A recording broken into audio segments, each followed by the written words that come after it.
अगर मैं आपको बोलूं कि आपकी बाइक या कार आज के बाद थोड़ा कम माइलेज देगी और सरकार कहेगी कि ये देश हित में है, तो आपका पहला रिएक्शन क्या होगा?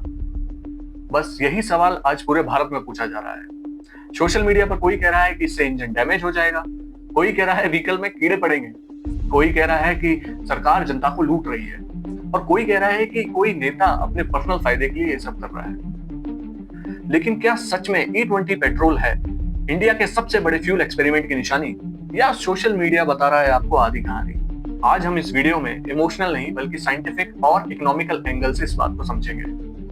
वैसे तो अब तक सब जानते ही हैं कि E20 है क्या, फिर भी कुछ लोगों के लिए थोड़ा जल्दी से समझ लेते हैं कि E20 है क्या। E यानी कि एथेनॉल और 20 यानी कि 20%। इसका मतलब ऐसा फ्यूल जिसमें 20% एथेनॉल मिक्स्ड है और 80% पेट्रोल है, वो ही E20 फ्यूल है।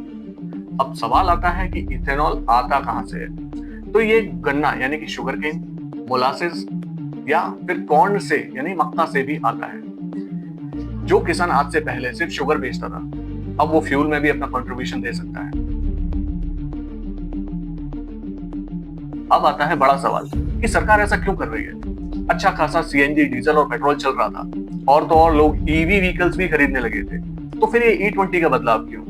तो आपको पता ही है कि इंडिया अपनी जरूरत का लगभग 85% क्रूड ऑयल इंपोर्ट करता है और इस इंपोर्ट में लाखों करोड़ों रुपए फॉरेक्स के रूप में विदेश चले जाते हैं। अगर पेट्रोल में 20% एथेनॉल मिला दिया जाए तो इंपोर्ट थोड़ा कम होगा, फॉरेक्स थोड़ा कम जाएगा, फार्मर्स को नया मार्केट मिलेगा, पॉल्यूशन थोड़ा कम होगा।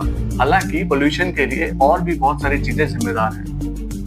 सरकार के अनुसार अब तक एथेनॉल ब्लेंडिंग प्रोग्राम की वजह से 1.9 लाख करोड़ रुपए का फॉरेक्स सेव हो चुका है। लेकिन लोग नाराज क्यों हैं? अब आता है कहानी का दूसरा पहलू, जिसकी वजह से इंटरनेट दो भागों में बंट चुका है। कंप्लेंट नंबर 1, माइलेज कम हो रही है। जी हाँ, ये जाहिर सी बात है कि एथेनॉल में पेट्रोल के मुकाबले एनर्जी कम होती है, इसलिए E20 पेट्रोल से 3 से 5% तक माइलेज जरूर गिरेगा। फॉर एग्जाम्पल, अगर आपकी गाड़ी पहले 20 किलोमीटर पर लीटर का एवरेज देती थी, तो अभी वो शायद 19 किलोमीटर पर लीटर का एवरेज देगी। ये सिंपल फिजिक्स है, कोई कॉन्स्पिरेसी नहीं है। कंप्लेंट नंबर 2, जो पुरानी गाड़ियां हैं उनका क्या होगा? सबसे बड़ा सवाल यही है जहां सब लोग कंफ्यूज हैं, क्योंकि E10 कॉम्पिटेबल गाड़ियों में E20 फ्यूल भरवाते ही इंजन उड़ नहीं जाएगा, लेकिन लगातार यूज करने के बाद उसके फ्यूल होज, उसके ओ रिंग्स, उसकी रबर सील, गास्केट्स, इन सब पार्ट्स पर कुछ अतिरिक्त असर पड़ सकता है। यही बात ARAI की स्टडी में भी है, जो पब्लिकली रिलीज नहीं हुई है, और SIAM ने भी इसी स्टडी को बेस बनाकर इन सभी बातों को पॉइंट आउट किया है। पर क्या ऑटो मैन्युफैक्चरर्स इस सब बातों को ऑफिशियली डिक्लेयर करेंगे? I doubt it. मतलब कि जो लोग दिखा रहे हैं कि E20 फ्यूल डलवाते ही इंजन खत्म हो जाएगा, ये फेक है, और जो लोग ये दिखा रहे हैं कि सारी गाड़ियां E20 कॉम्पिटेबल हैं, ये भी फेक है। सच इन दोनों के बीच में ही है। अब जबकि इंडिया में गाड़ी बदलने का एवरेज ही 10 से 12 साल है, तो फ्लैक्स फ्यूल वाली गाड़ियां सबके पास आने में 10 साल तो लग ही जाएंगे। और यहाँ पर गवर्नमेंट ने E35 और E85 फ्यूल का भी रोड मैप डिक्लेयर कर दिया है। तब तक पुरानी गाड़ियां कैसे मैनेज होंगी? बहुत बड़ा कंफ्यूजन है। अब एक मजेदार बात जानते हैं। आज जो लोग E20 फ्यूल का विरोध कर रहे हैं, उनमें से ज्यादातर लोग पिछले 4 साल से E10 पेट्रोल यूज कर रहे हैं और शायद उन्हें पता भी नहीं था। भारत ने 2022 में पूरे देश में E10 लागू कर दिया था, लेकिन किसी ने नोटिस नहीं किया, क्योंकि सारे व्हीकल्स E10 बड़े आराम से हैंडल कर लेते थे। असली चैलेंज E10 से E20 जाने में आया। तो चलिए अब बात करते हैं उस कंट्री की जिसका नाम हर डिबेट में लिया जाता है, ब्राजील। ब्राजील इसलिए सफल नहीं हुआ कि उसके पास कोई जादुई फ्यूल था, बल्कि वो इसलिए सफल हुआ कि उन्होंने पहले कार बदली और उसके बाद फ्यूल बदला। इंडिया ने पहले फ्यूल बदला, जबकि करोड़ों कार्स अभी भी पुरानी टेक्नोलॉजी वाली ही है। ब्राजील ने 1975 में शुरुआत की और इसमें उन्होंने 50 साल लगाए। आज ड्राइवर अपनी गाड़ी में एथेनॉल डाले या फिर पेट्रोल डाले, गाड़ी खुद एडजस्ट कर लेती है। यही सबसे बड़ी बात है कि ड्राइवर के पास चॉइस है। वो E27 डलवाना चाहता है, E100 डलवाना चाहता है या नॉर्मल फ्यूल डलवाना चाहता है, ये चॉइस उसके पास है। अब बात करते हैं E20 से जुड़े कुछ सोशल मीडिया वाले मिथ्स के ऊपर। E20 डलवाते ही इंजन ब्लास्ट हो जाएगा, हर गाड़ी खराब हो जाएगी। गलत। 1 अप्रैल 2000 के बाद बनी हुई सारी गाड़ियां E20 कॉम्पिटेबल हैं। उससे पहले वाली कंप्लायंट है या नहीं, ये आप व्हीकल मैन्युफैक्चरर की मैनुअल से चेक कर सकते हैं। मिथ नंबर 3, गवर्नमेंट सिर्फ ऑयल कंपनीज को फायदा दे रही है। सरकार का बड़े उद्देश्य ऑयल इंपोर्ट को कम करना है, क्योंकि हाल ही में हमने देखा कि ईरान वॉर में हर वो कंट्री को ट्रबल हुआ जो मैक्सिमम ऑयल इंपोर्ट करती है।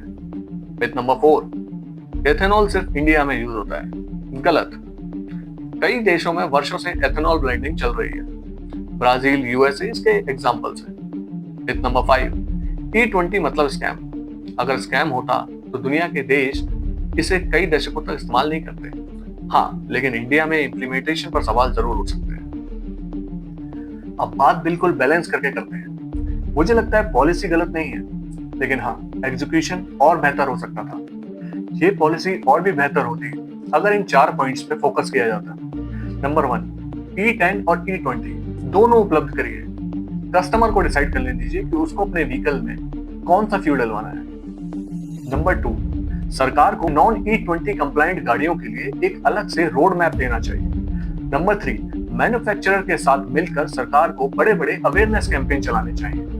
नंबर 4, फ्लेक्स फ्यूल व्हीकल्स को तेजी से प्रमोट करना चाहिए। अब आप लोगों के लिए रिकमेंडेशन, अगर आपकी गाड़ी E20 कंप्लायंट है, 2025 के बाद बनी है, तो फिर तो सब ठीक है, कोई दिक्कत ही नहीं है। लेकिन हाँ, अगर आपको नहीं पता कि आपकी गाड़ी E20 कंप्लायंट है या नहीं, 2025 से पहले की है, तो अपने व्हीकल के ओनर्स मैनुअल को जरूर चेक कीजिए। रूमर्स पर विश्वास मत कीजिए, मैन्युफैक्चरर की एडवाइजरी पर भरोसा कीजिए। इस पूरे मसले से मैंने एक चीज जरूर सीखी है कि देश हित और जनहित दोनों साथ चलने चाहिए। सरकार को एनर्जी सिक्योरिटी चाहिए और जनता को कम नुकसान वाला ऑप्शन। समाधान वही होगा जहां दोनों जीते। ब्राजील ने यही किया, भारत भी कर सकता है, लेकिन फ्यूल बदलने से पहले विश्वास जीतना भी उतना ही जरूरी है। अब आप कमेंट करके बताइए, इथेनॉल मिक्स्ड फ्यूल वाली पॉलिसी सही है या गलत। Thank you.